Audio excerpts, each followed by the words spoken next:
ನೋಡ್ತಿದ್ದೀರಾ speed news Kannada. ನಾನು ಪ್ರಿಯಾ ಸೋಮೇಶ್. ನಿನ್ನೆ ಡಿ.ಕೆ. ಶಿವಕುಮಾರ್ ಅವರು ನೂತನ ಮುಖ್ಯಮಂತ್ರಿಯಾಗಿ ಪ್ರಮಾಣ ವಚನವನ್ನ ಸ್ವೀಕರಿಸಿದ್ದಾರೆ.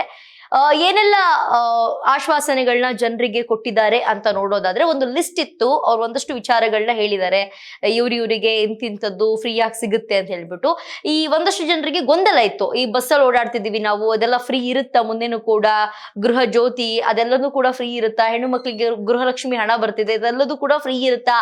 ಅಥವಾ ಹೊಸ ಸಿಎಂ ಆದ ನಂತರ ಎಲ್ಲದೂ ಕೂಡ ಸ್ಟಾಪ್ ಆಗುತ್ತಾ ಅಂತ ಒಂದಷ್ಟು ಜನರಿಗೆ ಗೊಂದಲ ಇತ್ತು. ಅದೆಲ್ಲದಕ್ಕೂ ಕೂಡ ತೆರೆ ಎಳೆದಿದ್ದಾರೆ ಅಂತಾನೆ ಹೇಳ್ಬಹುದು.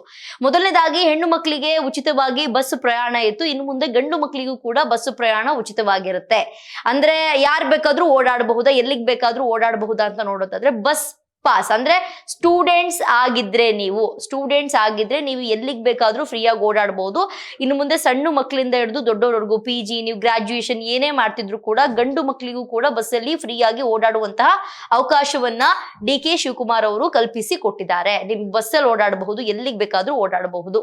ಈಗ ಹೆಣ್ಣು ಮಕ್ಕಳೆಲ್ಲ ಹೆಂಗ್ ಓಡಾಡ್ತಿದ್ದಾರೆ, ಬಟ್ ಹೆಣ್ಣು ಮಕ್ಕಳಿಗೆ ಓದ್ತಾ ಇಲ್ಲ, ಮದುವೆ ಆಗಿದ್ರು ಕೂಡ ಓಡಾಡಬಹುದು. ಬಟ್ ಗಂಡು ಮಕ್ಕಳಿಗೆ ಮಾತ್ರ ಎಜುಕೇಶನ್ ಓದ್ತಾ ಇದ್ರೆ ಮಾತ್ರ ನಿಮಗೆ ಬಸ್ಸಲ್ಲಿ ಫ್ರೀ ವ್ಯವಸ್ಥೆ ಇರುತ್ತೆ, ಬಸ್ಸಲ್ಲಿ ನೀವು ಓಡಾಡಬಹುದು. ಸೆಕೆಂಡ್ ಒನ್ ಬಂದು ಡಿ.ಕೆ. ಶಿವಕುಮಾರ್ ಅವರು ಹೇಳಿದ ಮಟ್ಟಿಗೆ ಹಳ್ಳಿಯಿಂದ ನಗರದ ಕಡೆಗೆ ವಲಸೆ ಬರ್ತಿರೋರ ಸಂಖ್ಯೆ ಜಾಸ್ತಿ ಆಗಿದೆ. ಅದನ್ನ ಕಡಿಮೆ ಮಾಡಬೇಕು ಅಂತಂದ್ರೆ ಮಿಲ್ಕಿಗೆ ಸಿಲ್ಕಿಗೆ ಬೆಲೆ ಜಾಸ್ತಿ ಮಾಡಬೇಕು, ರೈತರ ಕಡೆ ಗಮನ ಕೊಡಬೇಕು ಅಂತ ಹೇಳಿದ್ದಾರೆ. ಅದ್ರ ಜೊತೆಗೆ ಕರೆಂಟ್ ವ್ಯವಸ್ಥೆ, ಈಗ ಹಳ್ಳಿ ಕಡೆ ಮಾತ್ರ ಅಲ್ಲ ಬೆಂಗಳೂರಿನಲ್ಲೂ ಕೂಡ ಭಾರಿ ಕರೆಂಟ್ ತೆಗಿಯೋದು ಕೊಡೋದು ಈ ರೀತಿಯಾಗಿ ಸಿಕ್ಕಾಬಟ್ಟೆ ಆಗ್ತಾ ಇದೆ. ಇದು ರೈತರಿಗೂ ಕೂಡ ಸಿಕ್ಕಾಬಟ್ಟೆ ಕಷ್ಟ ಆಗ್ತಿದೆ ಅಂತ ಹೇಳಿದ್ದಾರೆ. ಇನ್ ಮುಂದೆ ರೈತರಿಗೆ ಹಳ್ಳಿ ಕಡೆ ಆಗಿರಬಹುದು ಅಥವಾ ಸಿಟಿ ಕಡೆ ಆಗಿರಬಹುದು ಕರೆಂಟ್ ಅನ್ನ ಜಾಸ್ತಿ ತೆಗಿಯೋದಿಲ್ಲ ಅಂತ ಹೇಳಿದ್ದಾರೆ. ಬೆಂಗಳೂರಿನ ರೋಡ್ ಅಲ್ಲಲ್ಲಿ ಗುಂಡಿಗಳು ಬಿದ್ದಿದೆ ಅಂತ ಹೇಳ್ಬಿಟ್ಟು ಸಿಕ್ಕಾಬಟ್ಟೆ ಕಂಪ್ಲೇಂಟ್ಸ್ ಮೇಲೆ ಕಂಪ್ಲೇಂಟ್ಸ್ ಬರ್ತಾ ಇದೆ. ಆದ್ರೆ ಇನ್ನು ಮುಂದೆ ಹಂಗಾಗಬಾರ್ದು ಅನ್ನುವಂತಹ ಕಾರಣಕ್ಕೆ 2,000 ಕೋಟಿಯನ್ನ ಬಿಡುಗಡೆ ಮಾಡಿದೀವಿ. ಬೆಂಗಳೂರಿನಲ್ಲಿರುವಂತಹ ರಸ್ತೆ ಗುಂಡಿಗಳು ಏನಿದೆ ಎಲ್ಲದೂ ಕೂಡ ಕ್ಲಿಯರ್ ಆಗಬೇಕು ಅಂತ ಹೇಳಿದ್ದಾರೆ. ಅದ್ರ ಜೊತೆಗೆ ರೈತರು ಇನ್ನು ಮುಂದೆ ವಲಸೆ ಬರ್ತಿರೋಂಥದ್ದು ಏನಿದೆ ಅದು ಕಡಿಮೆ ಆಗಬೇಕು. ಹಳ್ಳಿ ಕಡೆಯಿಂದ ಸಿಟಿಗೆ ರೋಡ್ ಸೈಡ್ ಒಂದು ಚಿಕ್ಕದಾಗ ಒಂದು ಅಂಗಡಿ ಹಾಕೊಂಡು ಬದುಕ್ ಬಿಡೋಣ ಅಂತ ಒಂದಷ್ಟು ಜನರು ಆಸೆ ಇಟ್ಕೊಂಡು ಬೆಂಗಳೂರು ಕಡೆಗೆ ಬರ್ತಿದ್ದಾರೆ. ಮಕ್ಳಿಗೆ ಒಳ್ಳೆ ಎಜುಕೇಶನ್ ಸಿಕ್ಕುತ್ತೆ, ನಮ್ ಜೀವನ ಏನೋ ಆರಾಮಾಗಿರುತ್ತೆ, ಅಲ್ಲಿ ಯಾರು ಕೆಲಸ ಮಾಡ್ಕೊಂಡು ಆ ಬಿಸಿಲಲ್ಲಿ ಇರೋರು ಅಂತ ಹೇಳ್ಬಿಟ್ಟು ಹಳ್ಳಿ ಕಡೆಯಿಂದ ಸಿಟಿಗೆ ಬರೋರ ಸಂಖ್ಯೆ ಜಾಸ್ತಿ ಆಗಿದೆ. ಸೊ ಅದನ್ನ ಸ್ವಲ್ಪ ತಡೆ ಹಿಡಿಬೇಕು. ಯಾಕಂದ್ರೆ ಆಲ್ರೆಡಿ 40% ಜನರು ಸಿಟಿ ಅಂದ್ರೆ ನಗರಕ್ಕೆ ಆಲ್ರೆಡಿ ವಲಸೆ ಬಂದಾಗಿದೆ. ಇನ್ನು 60% ಅಷ್ಟೇನೆ ಹಳ್ಳಿ ಕಡೆ ಇರೋ.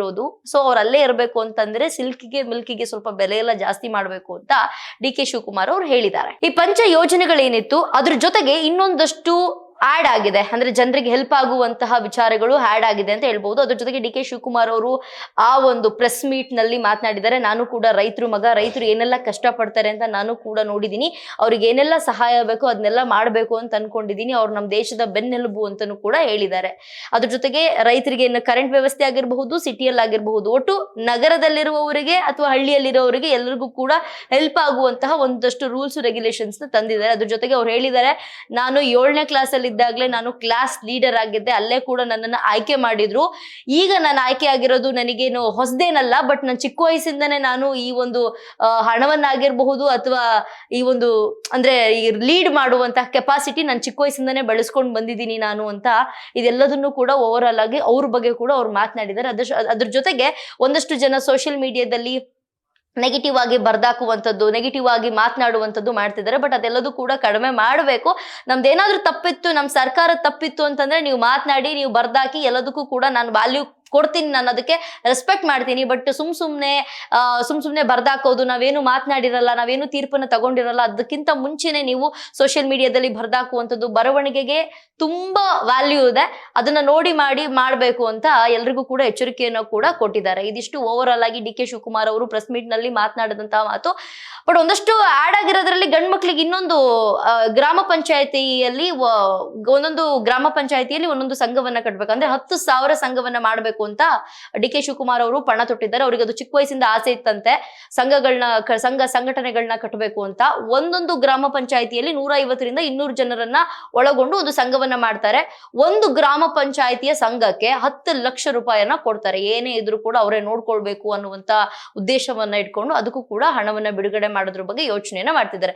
ಇದಿಷ್ಟು ಓವರ್ ಆಲ್ ಆಗಿ ಡಿ.ಕೆ. ಶಿವಕುಮಾರ್ ಅವರು ನಿನ್ನೆ ಪ್ರೆಸ್ ಮೀಟ್ ನಲ್ಲಿ ಸಿಎಂ ಆದ ಬಳಿಕ ಮಾತನಾಡಿದಂತಹ ಮಾತು. ಇದಾಗಿತ್ತು ಇವತ್ತಿನ ವಿಶೇಷ. ನೋಡ್ತಾ ಇರಿ ಸ್ಪೀಡ್ ನ್ಯೂಸ್ ಕನ್ನಡ, ಸುದ್ದಿ ನಿಮ್ಮದು, ವೇಗ ನಮ್ಮದು.